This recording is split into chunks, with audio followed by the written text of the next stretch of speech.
जा। उठ जा नालायक, सुबह के 8 बजने को है। तुझे एग्जाम नहीं देना क्या? थोड़ी देर और सोने दीजिए ना पापा। तू उठता या फिर मैं तेरे ऊपर पानी फेंकूं? रोज गधों की तरह सोता रहता है, पेपर की कोई टेंशन ही नहीं है। और एक हमारा समय था जब हम पेपर में फेल होने के डर से रात भर पढ़ा करते थे, सो ही नहीं पाते थे। तो क्या अब आप उसका बदला मुझसे लेंगे? मैं 15 मिनट बाद उठ जाऊंगा, आप प्लीज जाइए, मुझे डिस्टर्ब मत कीजिए। इतना कहकर रौनक रजाई ढककर फिर से सो जाता है। तू ऐसा नहीं मानेगा, रुक मैं अभी पानी लेकर आता हूँ। बस फिर क्या था, इतना कहकर वो भागते हुए बाथरूम में जाते हैं और पानी की एक बड़ी सी बाल्टी लाकर रौनक के ऊपर फेंक देते हैं। पानी पड़ते ही रौनक झट से उठ जाता है। ये आपने क्या किया पापा? अब तो उठेगा नहीं तो यही करना पड़ेगा ना। वैसे थैंक्स डैड, आपके कारण ना अब मुझे नहाने की भी जरूरत नहीं पड़ेगी। चलिए अब आप माँ से बोलकर मेरे कपड़े निकलवा दीजिए, तब तक मैं ब्रश कर लेता हूँ। वैसे कल ना आप एक काम और करना, नहलाने के साथ साथ मुझे ब्रश भी करवा देना। ये ब्रश करने में ना मुझे बहुत आलस आता है। रौनक की बातों से अरविंद का मुंह खुला का खुला रह जाता है। वो अपनी पत्नी कमला के पास जाता है और रौनक की हरकतों के बारे में बताता है, जिसे सुन उसकी पत्नी हंसने लगती है। तुम अपने बेटे को समझाने के बजाय हंस रही हो। रौनक बच्चा है, धीरे धीरे सुधर जाएगा, आप क्यों उसके पीछे पड़े रहते हो? अभी नहीं सुधरेगा तो कब सुधरेगा? 10वीं क्लास में है रौनक, वो अब कोई बच्चा नहीं रहा। अरविंद की इतना बोलते ही वहाँ रौनक भी आ जाता है। क्या डैड, मैंने आपको एक काम दिया था, वो भी नहीं हुआ आपसे। अरे क्या हुआ बेटा? माँ, मैंने डैड से बोला था कि वो आपको बोलकर मेरे स्कूल की यूनिफॉर्म निकाल दे, लेकिन मेरे पीछे पड़ने के अलावा इनसे एक काम ढंग से नहीं होता। देख रही हो कमला, देख रही हो अपने लाडले को? अरे आप चुप रहिए जी। चलो बेटा, मैं तुम्हें कपड़े निकाल कर दे देती हूँ बस। ऐसे ही साल पर साल बीतते जाते हैं, लेकिन रौनक के रवैये में कोई बदलाव नहीं आता। वो पहले से भी ज्यादा आलसी और पूरी तरह अपने माता पिता पर निर्भर हो जाता है। 2 साल बाद पता नहीं कहाँ गायब रहता है पूरे दिन, अब तक तो आ जाना चाहिए था। अरे आप इतनी फिक्र क्यों कर रहे हो उसकी?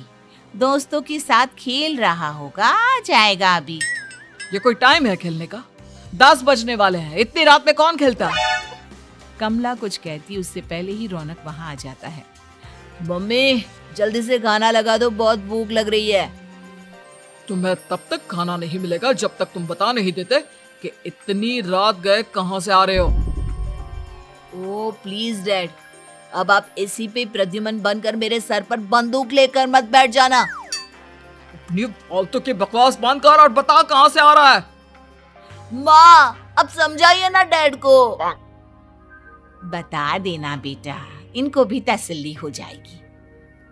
आप बोल रही हैं तो बता देता हूँ, मैं दोस्तों के साथ मूवी देखने गया था, इसलिए देर हो गई। तो इन सब चीजों में मेरे पैसे उड़ाता है। कभी 1 रुपया कमाने के बारे में सोचा है तूने? जब देखो हवा की तरह पैसे उड़ाता रहता है। माँ अब आप इन्हें चुप करा दीजिए, वरना ना मुझे गुस्सा आ जाएगा। अच्छा क्या कर लेगा? बता ना क्या कर लेगा तू? वैसे बात तो ठीक ही है, मैं कर ही क्या सकता हूँ। पैसे तो फिर भी मैं आपसे ही मांगूंगा ना। चलिए अब ये सब बात छोड़िए और मम्मी मेरे लिए खाना लगा दीजिए। अभी लगा देती हूँ बेटा। मैं बता रहा हूँ कमला, एक दिन ये ऐसे ही बिगड़ जाएगा। ओफो, आप क्यों इतना पीछे पड़े रहते हो मेरे बच्चे के? बात की बाद में देखेंगे, अभी आप शांति से उसे खाना खाने देंगे। अगले दिन डैडी मुझे 10,000 रुपए चाहिए। हाँ? अब इतने पैसे क्यों चाहिए तुझे? डैड आप बिना सवाल किए कभी पैसे नहीं दे सकते क्या? जब तक तू बताएगा नहीं तुझे पैसे भी नहीं मिलेंगे। अरे अब आप अपने बेटे को पैसे भी नहीं दे सकते? नालायक, तेरी उम्र के लोग नौकरी करते हैं और एक तू है जो नौकरी करने का नाम ही नहीं लेता कभी। आप लोगों के होते हुए भला मैं नौकरी क्यों करूं? अरे हम कब तक पैसे देंगे तुझे? तुझे भी तो अपने पैरों पर खड़ा होना होगा ना। कौन सा उधार के पैरों पर खड़ा हूँ? अपने ही तो पैरों पर खड़ा हूँ मैं। इसी तरह रौनक दिन प्रतिदिन लापरवाह होता जाता है।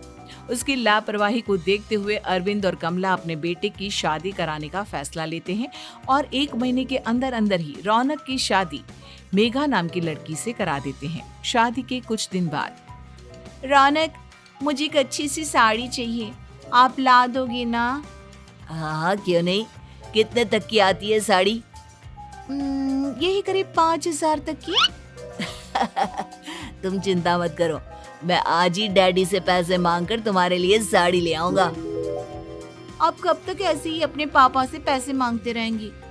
कोई अच्छी सी नौकरी क्यों नहीं कर लेते आप? अरे डैड के होते हुए मुझे नौकरी करने की जरूरत ही क्या है?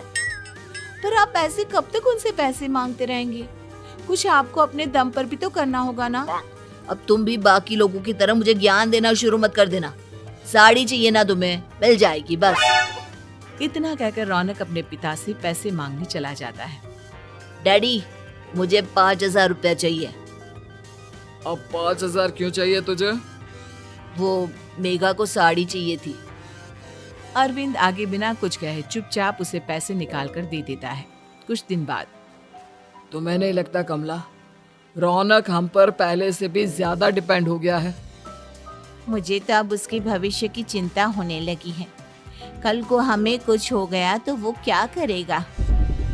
काश तुमने पहले ये सोच लिया होता तो आज हमारा बेटा इतना लापरवाह नहीं होता।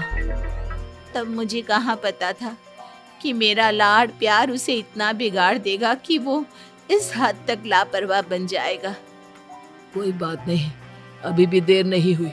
मुझे पता है उसे कैसे सुधारा जा सकता है। कैसे?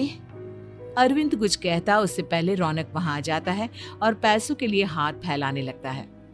डैड, मैं और मेघा बाहर घूमने जाना चाहते हैं। अरे वाह, ये आज सूरज कहाँ से निकला है? Dad please. अच्छा चलो अब मुद्दे की बात करो। मुझे अब 25,000 चाहिए। अब तुम्हें 1 रुपया भी नहीं मिलने वाला। अगर तुम्हें पैसों की इतनी ही जरूरत है तो कोई ढंग की नौकरी कर लो। मम्मी, आप कुछ कहिए ना डैड को। बेटा, वो गलत क्या बोल रहे हैं?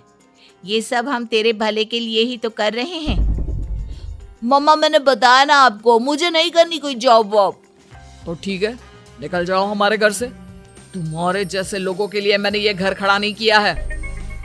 जितना ये घर आपका है ना, उतना ही मेरा भी है। मैं कहीं नहीं जाने वाला। जाना तो पड़ेगा ही तुझे, क्योंकि अब मैं तेरा कोई भी खर्चा नहीं उठाने वाला। ठीक है, मत उठाइए मेरा खर्चा, मैं अपने दम पर भी जी सकता हूँ। तो बेशर्मों की तरह अब तक यहाँ क्यों खड़ा है? अपना सामान ले और निकल जाए यहाँ से। रौनक पैर पटकते हुए वहां से चला जाता है। घर से निकालना जरूरी है क्या उसे?